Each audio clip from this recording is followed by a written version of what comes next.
Welcome. Yes, just to let everybody know at the start, we are recording. Welcome to the Open Democracy Book Club meeting where we will be discussing Shadow Network. Should I give it another minute before I head to the land acknowledgement? Maybe just have people put in the chat where they're calling in from. Might be nice. Yeah, we'd love to have you drop in the chat where you're calling in from, what you thought of the book.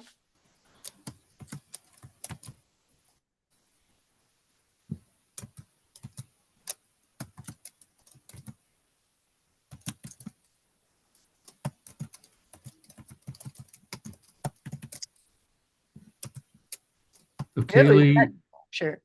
I'm happy to have you with us to be able to press the record button.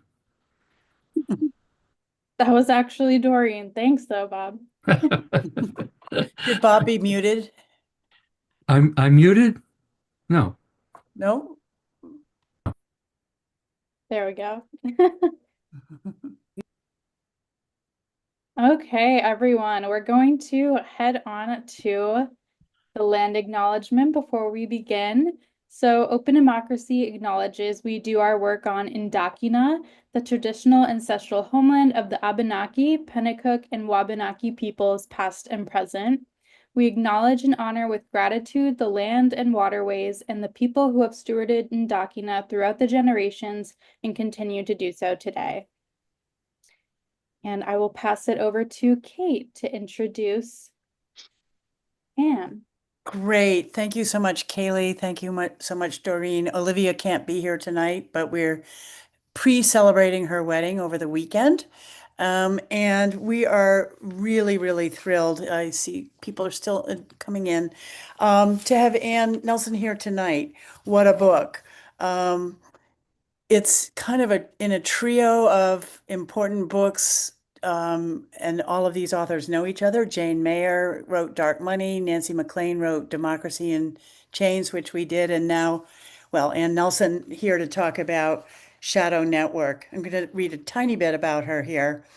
Anne is a prize-winning author and lecturer specializing in the role of media systems in shaping societies.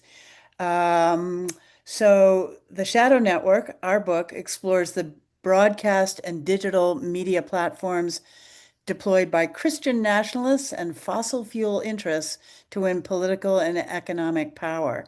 She wrote other books before that: Red Orchestra, the story of the Berlin Underground and the circle of friends who resisted Hitler, and Suzanne's Children, a daring rescue in Nazi Paris, a finalist for the National Jewish Book Award.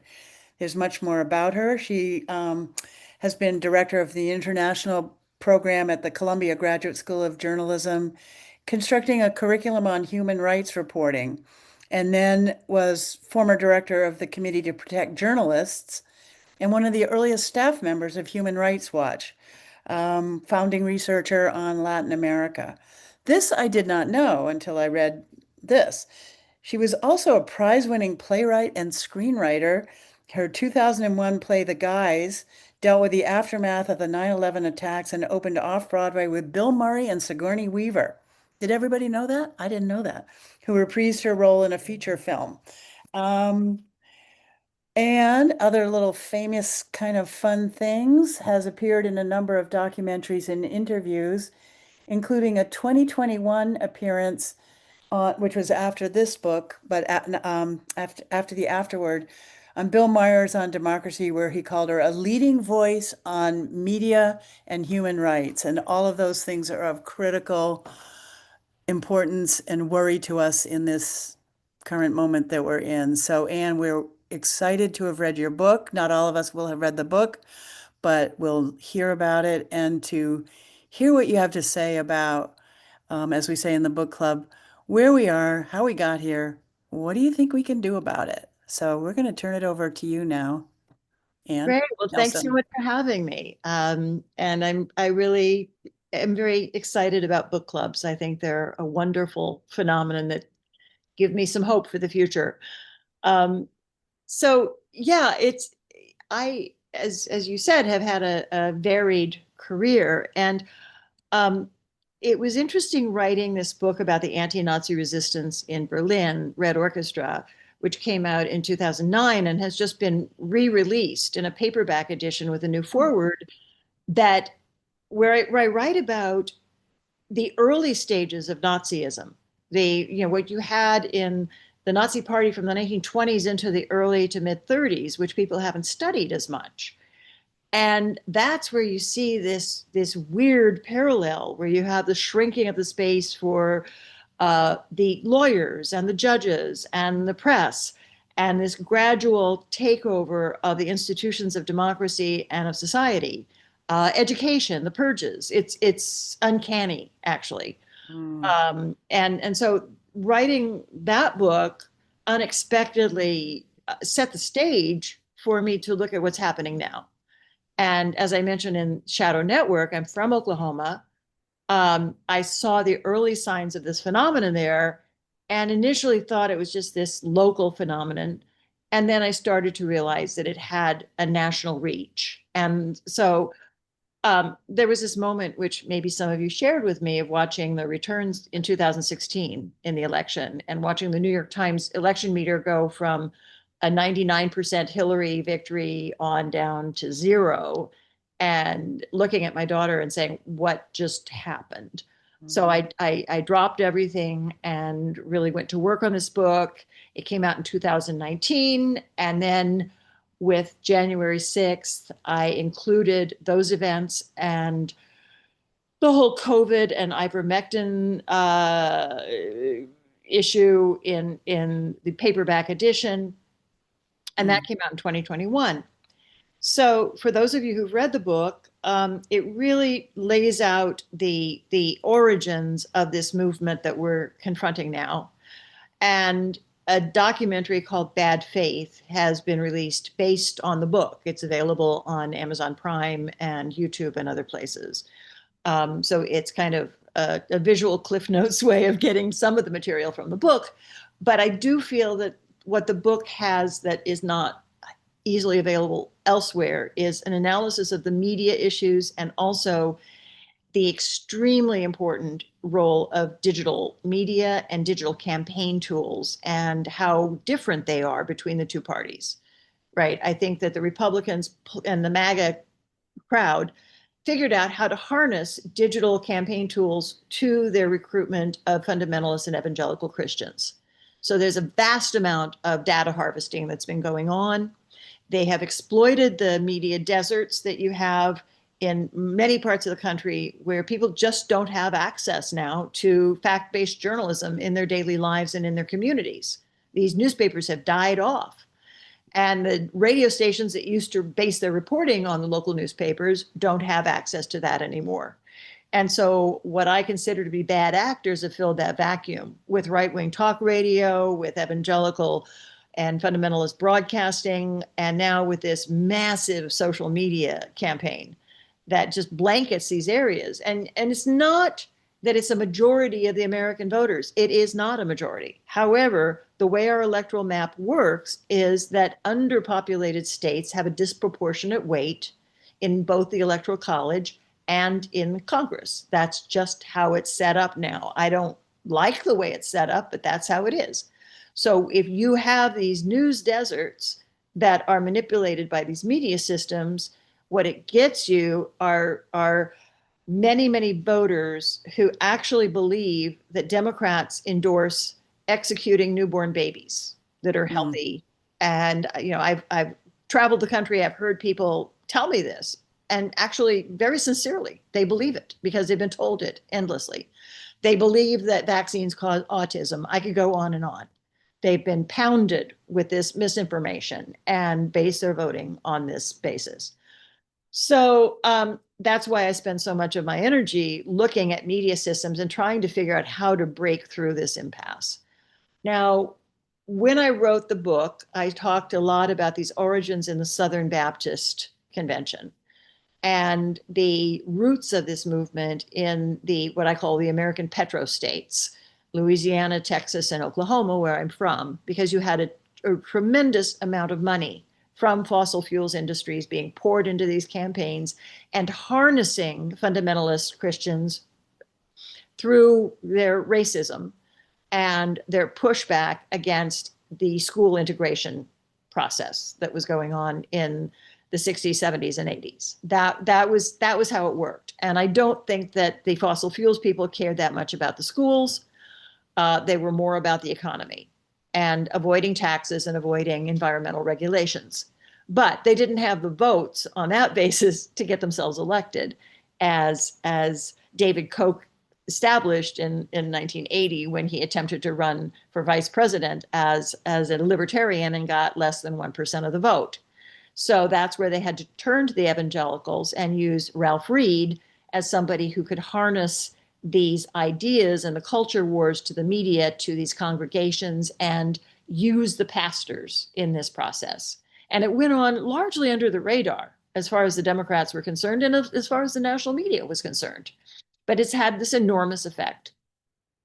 And especially when you have the neglect of many state houses by the Democrats, where they tended to be looking at the national polls, at the generic vote, and not looking at how much power a Republican state house could have in terms of gerrymandering and other ways of manipulating the vote. And then that would play out in the Electoral College and in Congress. So what has happened since the book came out? I have updated the reporting with articles in the Washington Spectator, which are free. They're online, no paywall. And I would say that one major development is religious, because I believe that this movement has largely tapped out the hardline fundamentalists, such as the Southern Baptists. They've got over 80% of their vote, and that may be a kind of ceiling as to what they're going to get. It's an extraordinary number, because remember that is relatively new in our history. The Southern Baptists were not particularly Republican if you go back 30 or 40 years. Now they are. But given that they're tapped out, and given that this white fundamentalist vote may be, as going as far as it can go, I have seen evidence that they're now turning to what we call the non-denominational churches, the charismatic churches, the Pentecostal churches. They're all variations of the same religious movement. Their most politically active group, I believe, is called the New Apostolic Reformation, or NAR. And one of their leaders, Lance Wallnau, had a very ambitious tour last spring and summer through the 7 swing states, Pennsylvania, Wisconsin, Michigan, North Carolina, Arizona, Nevada, where they had religious rallies where they would have 3,000 people in the tent for 3 days. And I know because I sat through one of them, and basically told them that it was a sin to vote for a Democrat. They harvested all of their personal information from their cell phones through QR codes. And they also enlisted them to be vote counters in their states, in their districts, and to do canvassing for Republicans at the same time that they had a religious service that had faith healing, and I'm afraid it had heavy metal Christian music, which was a lot to endure, but I did. So I think that the Pentecostal element of this and the charismatic church is extremely important, because they are the fastest growing religious movement in the United States and in the world. And they are also disproportionately populated by African Americans, Hispanics, and recent immigrants. And those are traditionally voting blocs that tend towards the Democrats that have been eroded in recent times. And I believe that going directly to these churches, these pastors, and these massive assemblies is one way that they've done this. And it's only started to be noted and analyzed. I think we have a long way to go with that. Now, the second element that is a development that I think is extremely important is the role of the tech bros. So if you go back a few years, Elon Musk tended towards the Democratic Party. And that shifted during COVID, where he blamed Democrats' policies for elements that he felt were damaging to his business. And he pivoted. He went hardline for Trump and for MAGA. you had the growing role of Peter Thiel, and you have other major figures such as the Ellisons, who are now taking over CBS, and other media platforms. And they seem to be going in with the kind of the same idea that they want an obedient government in place that will benefit their industry. They don't want any limitations. And, to my mind, if you have digital media that violates certain boundaries, that's a form of pollution. It pollutes our young people. Disinformation and misinformation is a real problem, and we should probably have an environmental protection agency just for digital platforms, but not anytime soon. But they wield an incredible amount of power, and of course, Elon Musk inserted millions and millions of dollars at the last minute into the Trump campaign last time around, which had a great effect. So that's the new game board. You've got massive gerrymandering, which you all know about. And now you are starting to have a more energetic response from the Democrats. I think that it's been interesting to see the Texas gerrymandering move being countered by Gavin Newsom in California. There will be more gerrymandering in various states, which I can outline to people if they're interested in specifics. And as far as I'm concerned, the next juncture is definitely going to be next year's midterms. And organizations like the Leadership Institute, which I've written about in the book, have been busy, for decades, but specifically for 2 years in specific counties in various states, right? For example, I counted a couple of years ago, they went into Texas into almost 50 individual counties doing in-person training sessions for candidates and campaign workers 18 months before the election, right? So the Democrats have not been doing that. They would need to in order to compete.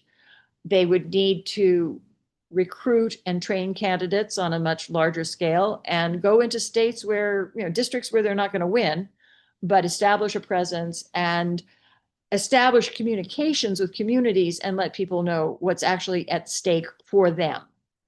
And I'll just conclude by saying that the issues that I'm looking at in particular would be, I'm very interested, given my own background in the farm states. I think that the soybean tariffs and China are going to be influential in districts such as Nebraska 2, which is Omaha. Nebraska's economy is getting battered by these tariffs, and farmers are going out of business and their towns will be affected. You have Iowa and various other states where this is an unprecedented disruption of their market, where you go from a stable market to sell your crops to zero with China. And there's a shock. And we're definitely seeing a kind of shock among the farmers and the farm communities that have been electing Republicans for a long time. They're saying, we did not vote for this, and it's actually ruining us. So that will be important. I'm looking at Hispanic voters because ICE is starting to affect Hispanic voters in different ways. First of all, they're arresting US citizens with brown skin on the basis of their skin color and basically disappearing them for a period of time. And that obviously would not sit well with them. They are violating norms in terms of religious organizations. So in my hometown in Oklahoma, they have set up outside the Catholic Church and arrest people as they come out of the Spanish language mass, right? They've gone in and arrested Pentecostal pastors who are Hispanic. That is going to affect the congregations. And I think that part of what needs to happen is that people in news deserts need to understand what's happening and why. And that comes to a communications issue. And I'll just finish by saying that one of the organizations that I've been supportive of is called Get Real News. And what it does is take fact-based journalism and it delivers it to news deserts through influencers who already have an audience. And in that way, it might help it break through this information impasse in the news deserts and help voters make more informed decisions.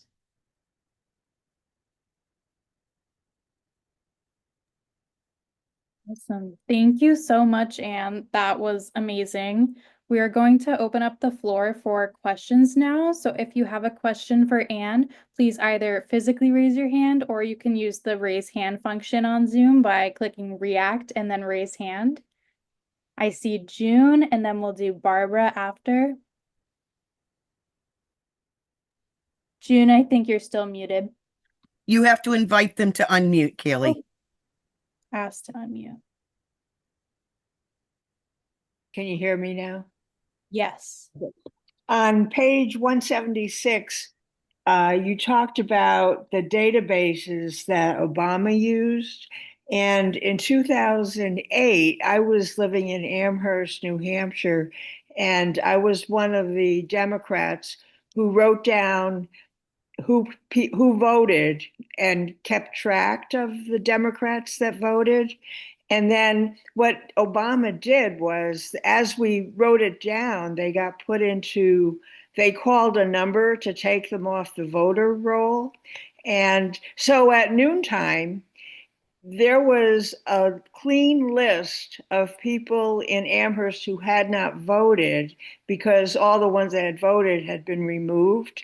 And they sent out people to get the vote out to the rest of the people who hadn't voted. And I think his use, the extraordinary use that he had of that database really helped him win.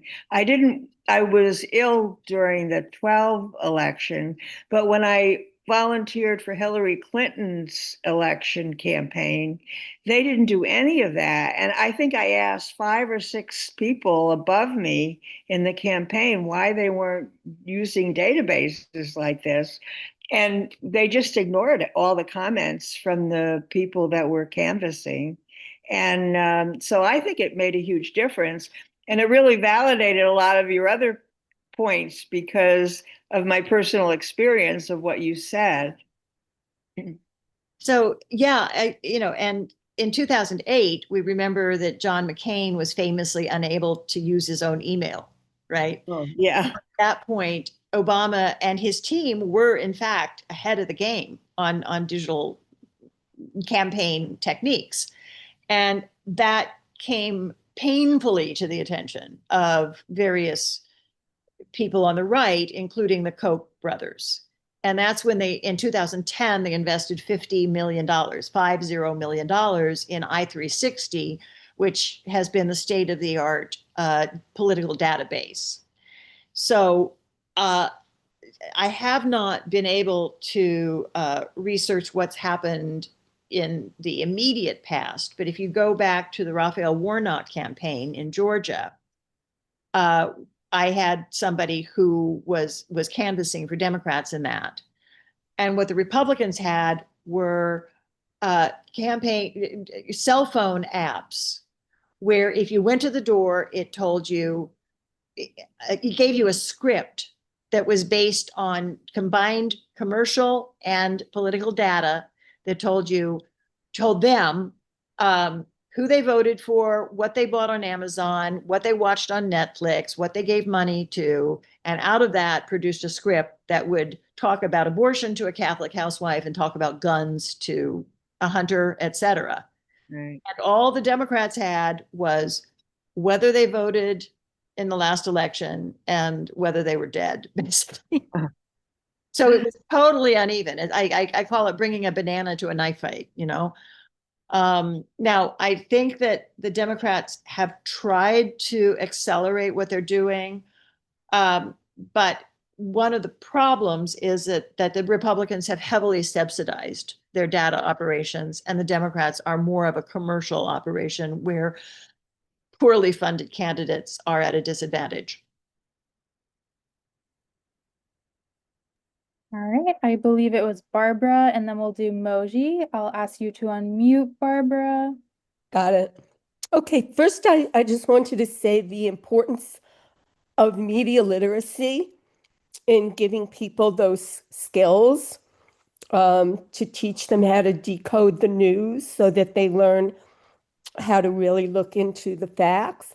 My other question, not a question, a question comment is I work on single payer healthcare, and progressives here in Ithaca, New York, where Cornell University is, do not want to go out to places such as rural communities, low income communities of color, and form relationships with people who are different from themselves. In other words, crossing ethnic, class, and cultural boundaries to listen and then bring information which the news media, the commercial news media, is not doing.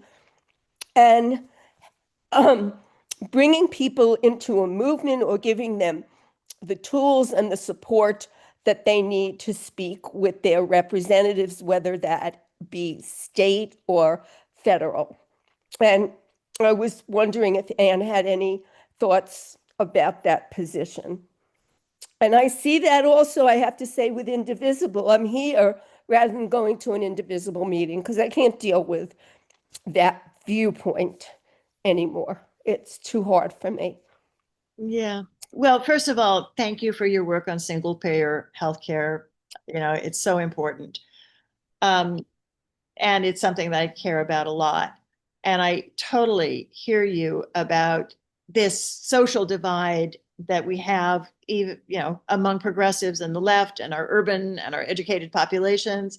I think that in that regard, the MAGA movement has a point, right? There are a lot of people who are just cut off from various realities in this country.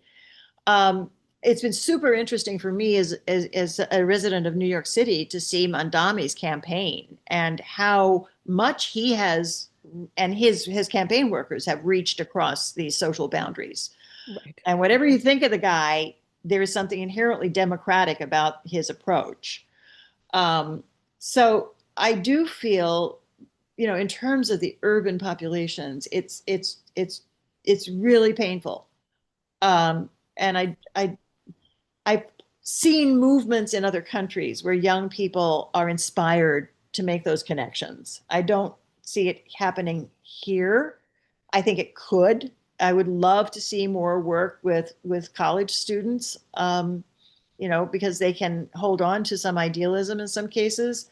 I do feel that there's this massive opportunity coming along. I mean, tragically, it's a tragic opportunity, but the Medicaid cuts are going to hit hospitals, certainly rural hospitals, but also urban hospitals massively.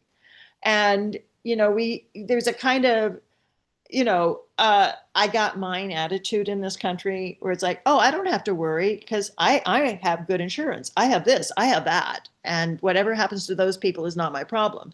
It's going to be everybody's problem. Kaiser Family Foundation is saying that there are 700 rural hospitals in danger of closing, right? A third of this country's rural hospitals. And when that happens, you can have the best insurance in the world. You're still going to have to drive 2 hours if you have a heart attack, and you're probably going to die along the way. And I think it's going to get people's attention in a terrible new way, because I don't think that the administration can apply enough funding band-aids to deal with what is set in motion. But you're also going to have urban hospitals where I don't even know how they're going to make their basic costs. So again, the job that is before all of us, and that is people who are engaged in politics as well as the information challenge, is to reach people and explain to them what is happening and why. And we have this whole population of people. I mean, I spoke in 18 states last year at bad faith screenings. And what I would hear sometimes, especially on campus, was both parties are the same. And if people don't understand the difference by now, they better. Thanks, Anne. We'll move on to Moji and then Bill. Moji, I'll ask you to unmute. Hi, thank you, and thank you, Anne. I I want to. I'm from Iran, okay, and I'm a peace activist, and I feel weird that I'm in the US. And I've been, as a social scientist, as a psychologist, I've been trying to look at, if you want to use a tired old term, deeper issues. And we're dealing with deeper issues. I I was in a Zoom right before this one about a mechanics of how to manipulate people to write, to vote the right way. And it has become an industry, not only financial industry, but it has become an intellectual industry where the the thing that is butchered, if you will, is the truth, is authenticity. So people are hungering for realness. And in the previous Zoom, they were talking about, oh, we need to change our messaging. And I was like, oh my God, here is that damn word again, messaging. As if people are just a bunch of robots that will be fed messages and they will act accordingly. I would like to see, your thoughts about the deeper issues. And by deeper, I mean collective unconscious, i.e., the the issues of the remnants or the very live remnants of the genocide of Native Americans in this so-called civilization and of slavery. And these are things that in older cultures, such as mine, they would be called karma. And maybe some of the stuff that we are seeing is the karma, the shadow, in the word of Jung, the shadow of this society that is, they are responding so viscerally against bullshit, which is why they like Mamdani. Mamdani, he is a Muslim communist. So it's the worst nightmare. But even my Jewish brothers and sisters in New York are voting for him. So we need to really go deeply. So I am all ears now to hear your comments about my crazy thoughts. Well, they're not crazy, but they might be too profound for politics. And you have to, on any journey, you have to start from where you are. And right now, in this political system, in this moment, it's about votes.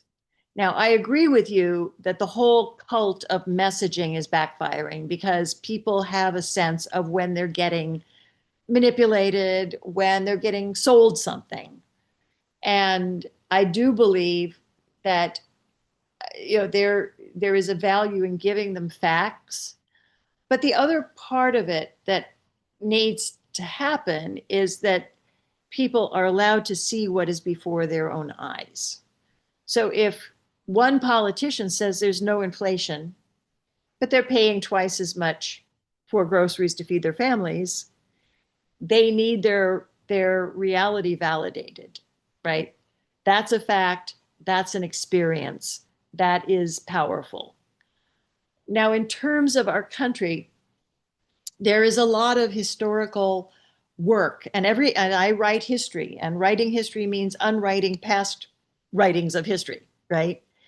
There's been a lot of work on that, but what has happened, I believe, in this country is that people were tired of hearing that they were either bad or that their lives were built on something bad, whether, even though it's true, right? I mean, I'm not questioning what you're saying. I'm just saying that in terms of the politics and the voting and the culture, there's been a kind of backlash to that academic exercise, right? And you have public schools, you have universities, you have writers, you have popular culture that has looked at the dark side of American history, and the backlash has said, no, we don't want to hear that.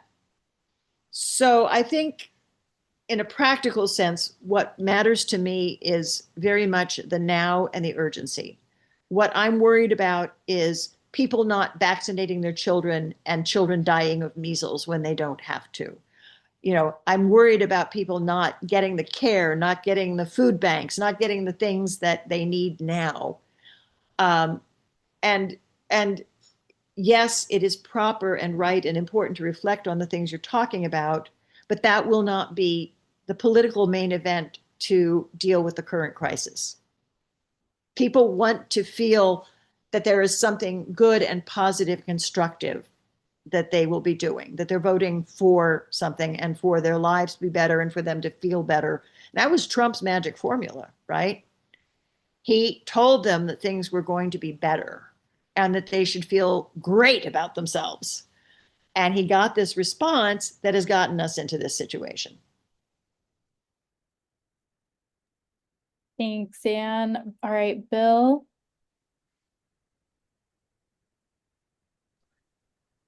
In the spirit of being truthful, I'll have to admit I did not read your book, and because I just found out that you were on tonight, about an hour before you were on. But I would have read it. I would have read it if I'd known about it sooner. But I have read many books on misinformation, books by David Corn, and a book on the network of lies by Fox about Fox News. And I'm pretty much convinced that there is no way in hell Trump would have won the election without Fox News. But the other point is, just shortly after the election, there was all that nonsense about Dominion voting. And Fox News was found guilty of basically, or not found guilty, they settled because they knew they would have been found guilty of lying to the public about the stolen election. And they were sued almost $900 million. But that was a trifling amount. And it didn't stop them one iota. They went back full stream with lies after that, which gave, I think, Trump the election. But my question is, while Biden was in power, isn't there something more the FCC could do to regulate just the obscene amount of lying that's done by Fox News and other right-wing media? Because I think if you can't prevent some of this absolutely atrocious pollution of the information sphere, it's hopeless. Our democracy can't survive. Yeah, if the question is that if the FCC could have done it, you kind of have to back up, because you had the dismantling of the fairness doctrine, right? A while ago. You have a Republican majority on the FCC. And so you've got various hurdles that would have to be overcome for that to happen. But it couldn't happen now. I agree. Well, and so, yeah, given our belief in the First Amendment, it's difficult to stop Fox from saying what it says, right? There's all kinds of legal brambles in there about, now, I think that in terms of the broader problem, there are many things that could be done and should be done. So, for example, when you had this real large-scale effort for fact-checking on social media platforms and others, that was good. And it cost the social media platforms like Facebook and Twitter money to create those fact-checking structures. But it was money well spent for organizations that were making money hand over fist. So it wasn't as though they were going hungry. And politically, that was dismantled. And there's a very good author named Renee DiResta who's written a book about that. Now, if you look at the audience numbers, Fox News has really plummeted in terms of its audience. They're not as powerful as they were, but they do have, there's always this kind of viral multiplier effect where they're present on YouTube, they're present on social media platforms, so they're bigger than their broadcast numbers. But I do feel that if it were possible to get Congress and an administration to take this problem seriously, that going for the social media platforms and things like Instagram and TikTok, where the audiences are just multiplying geometrically, there is the technology available to improve the veracity of that and to address issues like hate speech and misinformation. And you have countries like Germany and others in Europe who are taking measures to do this. They're really trying. But our problem is we don't have people in office who want to try. So again, it kind of, for me, my motto has been all roads lead to the midterms. All right, it looks like we have time for one more question before we jump into breakout rooms. I'll ask Bob to unmute. Yeah, thanks, Kelly. Ma'am, are you, how concerned are you that a rich white guy now owns Dominion voting systems? I'm very concerned. I mean, I don't care whether, he's white or a guy. Little more concerned about, billionaire, but I am very concerned that he is very openly partisan. That's not appropriate. So my, I keep looking for escape routes from, how do you avoid the cliff? And I do believe that if there were a way to get many, many Americans engaged now in the electoral system in terms of voting, and not just get out the vote, but also volunteering to work as election workers, as election monitors. So much of our country's elections are controlled on a state level.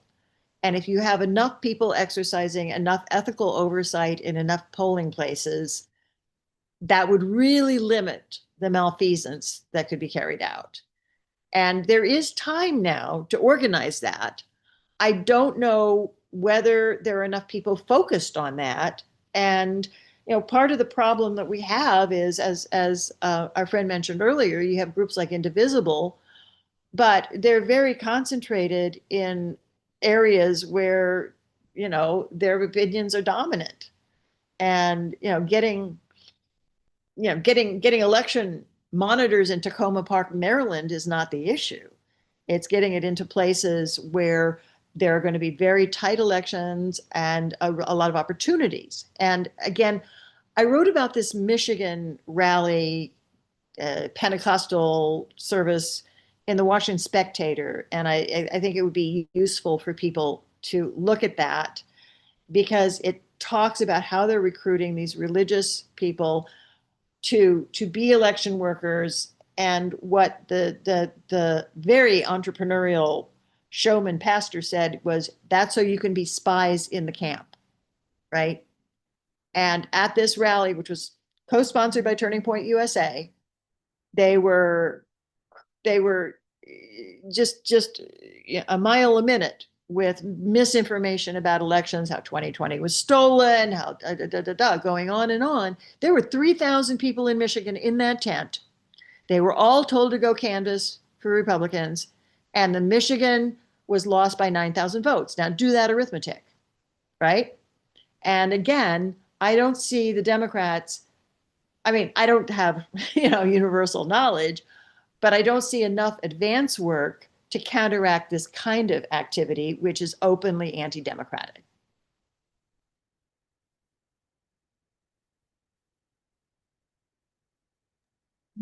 Thank you so much, Anne. We are going to move into our breakout rooms now. I believe you have them set up, Doreen.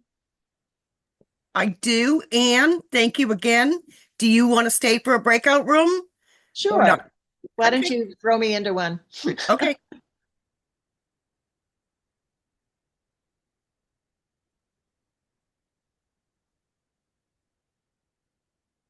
Come on.